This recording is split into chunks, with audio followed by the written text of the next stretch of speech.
ओम नमो भगवती वासुदेवाय। आज हम श्री गर्ग संहिता के अश्वमेध खंड का 34वां अध्याय सुनेंगे। इसमें हम सुनेंगे दैत्य और यादवों का घोर युद्ध, बलबल, कुनंदन और अनिरुद्ध का अद्भुत पराक्रम। तो ये शुरू करते हैं। श्री गर्ग जी कहते हैं, राजन, तत्पश्चात बलबल ने बड़ी प्रसन्नता के साथ पुत्र को रथ पर चढ़ाया और उसके साथ ही अपनी सेना लेकर बड़ी उतावली के साथ वह युद्ध के लिए चला। उसके समस्त सैनिक नाना प्रकार के शस्त्र लिए हुए थे। वे अनेक प्रकार के वाहनों पर बैठे थे तथा भांति भांति के कवचों से सुसज्जित हो नाना प्रकार के रूपों में बड़े भयंकर दिखाई देते थे। वे गजराज के समान हस्तपुष्ट शरीर वाले और सिंह के समान पराक्रमी थे। वे पृथ्वी को कंपित करते हुए वृष्णिवंशी यादवों के सम्मुख गए। उन बहुत से दैत्यों को आया देख अनिरुद्ध सशंकित हो गए और उन्होंने समस्त यादवों की रक्षा के लिए चक्रव्यूह की रचना की।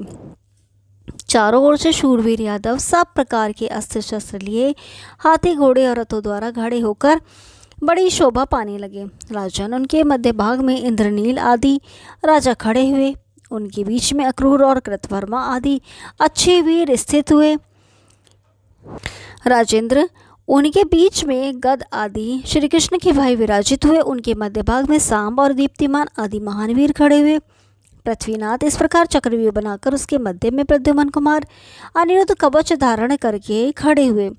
नरेश्वर, वहाँ सागर के तट पर यादवों के साथ दानवों का बड़ा घोर युद्ध हुआ, मानो अनेक समुद्रों के साथ बहुत से दूसरे समुद्र जूझ रहे हों। उस संग्राम स्थल में रथियों के साथ हाथी सवार, हाथी सवारों के साथ अश्वारोही, अश्वारोहियों के साथ तथा पैदल वीरों के साथ परस्पर युद्ध करने लगे।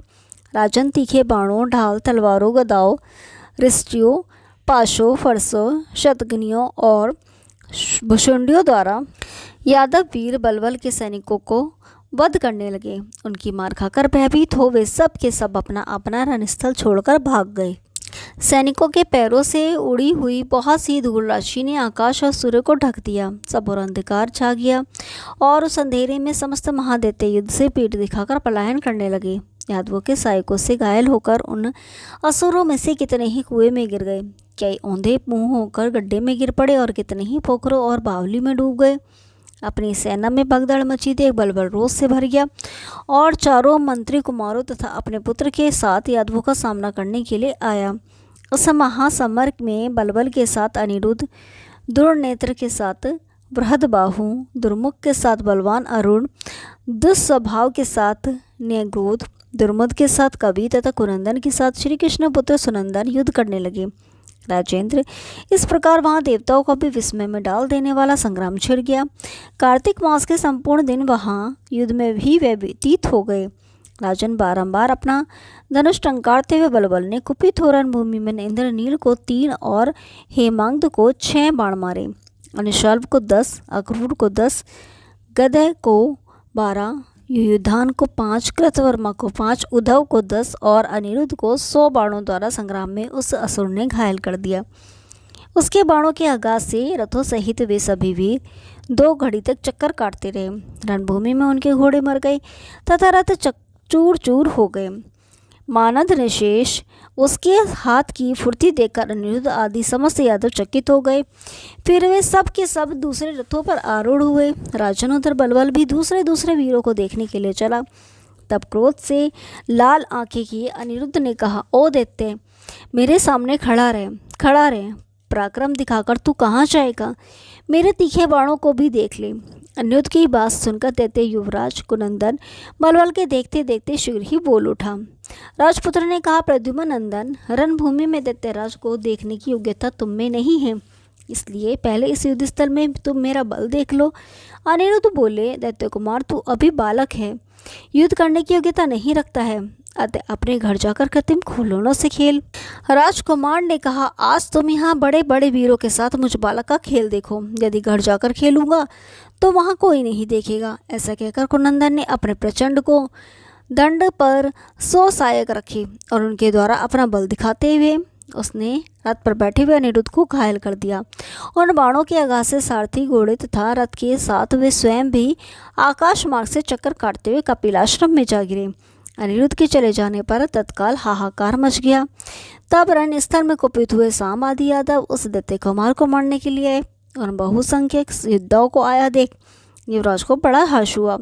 उस बलवान वीर ने युद्ध स्थल में सांब को 10, मधु को 5, बृहदबाहु को 3, चित्रभानु को 5, वृक को 10, अरुण को 7, संग्रामजीत को 5, सुमित्र को 3, दीप्तिमान को 3, भामुर को 10, वेदबाहु को 5, पुष्कर को 7, श्रुतदेव को 8, सामने खड़े हुए सुनंदन को 20, विरूप को 10, चित्रबाहु को 9, नेग्रोध को 10 तथा कवि को 9 तीखे बाणों द्वारा घायल कर दिया। साथ ही उस्मानी कुनंदन ने बड़ी प्रसन्नता के साथ विजय सूचक शंख ध्वनि की। इसके बाणों से रथ और घोड़ों सहित चक्कर काटते हुए कोई 1 योजन पर गए, कोई 5 कोस पर और कोई 2 योजन पर।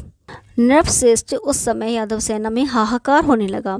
तब यादव बलराम और श्री कृष्ण का नाम लेकर रोने लगे। उस समय गद आदि सब देवता, योद्धा तथा इंद्रनील आदि राजा क्रोध से भरे हुए आए और तीखे बाणों की वर्षा करने लगे। उन सभी वीरों को आया देख महाबली राजकुमार ने सहायकों से उन्हें बीन डाला। वे सब के सब रणभूमि में मूर्छित हो गए। राजन तत्पश्चात बलबल कुमार ने अपने बाण समूह द्वारा यादव वीरों को मारना आरंभ किया। उसके आघात से बहुसंख्यक योद्धा पंच तत्व को प्राप्त हो गए। संग्राम भूमि में उसके बाण समूह द्वारा रक्त की नदी प्रकट हो गई, जिसमें जीवित हाथी डूबकर मर जाते थे। उस समय यादव सेना तथा आकाश में हाय हाय की आवाज़ गूंजने लगी। इंद्र और वरुण आदि देवता भी आश्चर्यचकित हो भयभीत हो गए। अपनी विजय देखकर समस्त असुरों के मुख पर प्रसन्नता छा गई। श्री गर्ग जी कहते हैं, उधर कपिल मुनि ने देखा कि अनिरुद्ध मूर्छित पड़े हैं, इनका रथ नष्ट हो गया है तथा बाणों से इनका वक्षस्थल विदीर्ण हो गया है। तब उन कृपालु मुनि ने अपने तपोबल से हाथों द्वारा स्पर्श करके अनिरुद्ध को चैतन्य युक्त कर दिया। तदंतर यदुकुल तिलक अनिरुद्ध ने उठकर उनसे महर्षि को नमस्कार किया और समस्त यादवों को हर्ष प्रदान करते हुए सेतु मार्ग से रण क्षेत्र में आ गए। राजन तत्पश्चात दूसरे रथ पर आरूढ़ हो बलवान अनिरुद्ध ने प्रतिशांग नामक धनुष उठाया और रोषपूर्वक दैत्य राजकुमार के रथ पर एक बाण मारा। उस बाण ने सारथी और घोड़ों सहित उसके रथ को लेकर आकाश में 4 मुहूर्त तक चक्कर कटाया। उस समय समस्त दानवों और विष्णुवंशी वीरों ने यह प्रत्यक्ष देखा कि रथ सहित कुनंदन आकाश में चक्कर काट रहा है। उसके बाद सांब आदि वीर उस दूसरे रथों पर आरूढ़ हो वेग पूर्वक आए। साथ ही अनुशर्व आदि समस्त धनुर्धर भी तत्काल पहुंचे। ओम नमो भगवती वासुदेवाय। कल 35वां अध्याय सुनेंगे। तब तक के लिए नमस्कार।